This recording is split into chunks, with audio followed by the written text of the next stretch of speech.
सिवान में the came foundation के नाम से एक बहुत बड़ा फाउंडेशन, सोशल फाउंडेशन है, और वो दो चीज़ों पर काम करता है, एक हेल्थ पर और दूसरा एजुकेशन।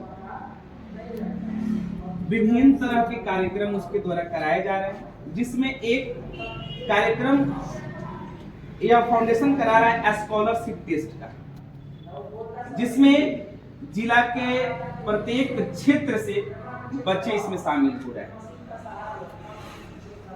इस टेस्ट का मकसद ये है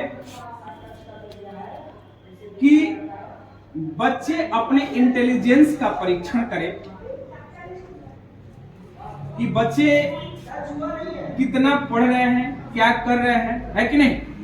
तो उसको जिला स्तर पर जो मेधावी विद्यार्थी हैं, ऐसे तो सभी मेधावी ही होते हैं, लेकिन तैयारी कुछ लोग ज्यादा करता है, कुछ तैयारी कम करता है, तो सभी बच्चे जो हैं वो इसमें पार्टिसिपेट करें, एग्जाम दे, और जिनका रैंक 110 में आता है तो उन्हें जिला पदाधिकारी महोदय के द्वारा एवं वर्तमान की आपकी जो सांसद महोदया है श्रीमती विजया लक्ष्मी देवी जो हैं, उनके द्वारा टाउन हॉल सिवान में आपको सम्मानित किया जाएगा। कुछ चीजें पुरस्कार के रूप में भी दिया गया है, जैसे फर्स्ट में इसका पहला मेरिट में नाम आता है तो उसको एक लैपटॉप और प्रोत्साहन राशि के रूप में 5,000 रुपया, मेडल, ट्रॉफी, प्रशस्ति, डायरी, ये सारी चीजें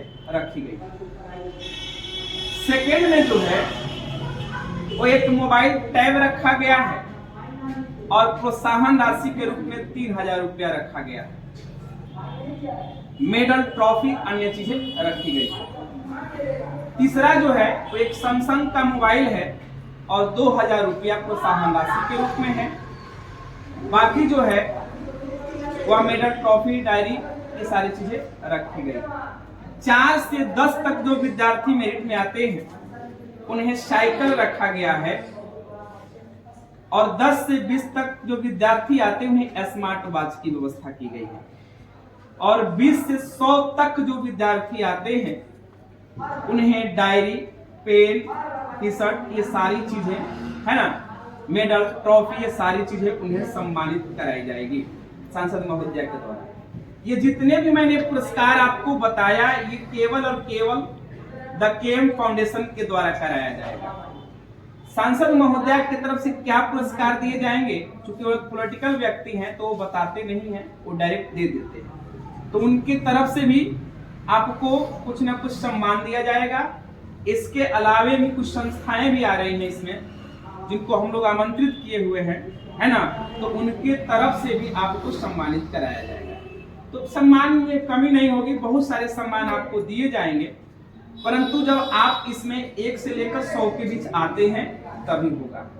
इसके लिए आपको जो स्टैंडर्ड दिया गया, जो क्वेश्चन का स्टैंडर्ड है वो समान स्टैंडर्ड है, मात्र 10th स्तरीय, मतलब आपने 7 क्लास में पढ़ा है, 8 क्लास में पढ़ा है, 9th क्लास में पढ़ा है और 10th क्लास में भी आपने पढ़ा है। जो भी आपने पढ़ा है वो आज हमारे पास है या नहीं।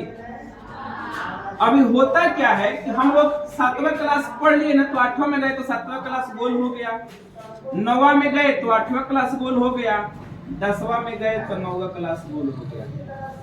ऐसा हम लोगों का होते रहता है, लेकिन बार बार प्रिपरेशन हम लोग करते रहते हैं, अगर देखते रहें तो मुझे ये लगता है कि वो सारे क्वेश्चन हमें याद हो जाते हैं। तो सामान्य क्वेश्चन जो आप पढ़ रहे हैं, सोशल साइंस आप पढ़ते हैं, साइंस आप पढ़ते हैं, मैथ आप पढ़ते हैं, हिंदी आप पढ़ते हैं और अंग्रेजी आप पढ़ते हैं, संस्कृत नहीं रहेगा, ठीक है।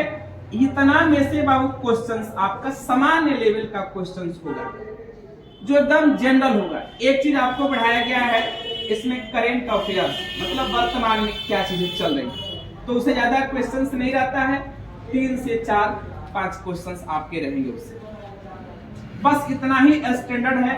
आप सबके जो पढ़ाई किए हुए उसी से क्वेश्चंस रहेगा।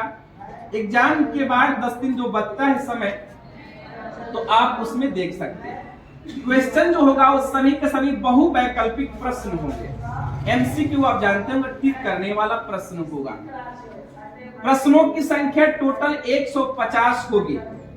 अगर आप 4 गलत करते हैं तो 1 मार्क्स कट जाएगा, अर्थात निगेटिव मार्किंग रहेगी आपकी। ठीक है, आपका जो सेंटर होगा वह आपकी लोकेलिटी में होगा, मतलब कुछ दूरी पर होगा, बहुत दूर आपको जाने की जरूरत नहीं। ठीक है, आसपास के माने जो स्कूल है उसी में आपका सेंटर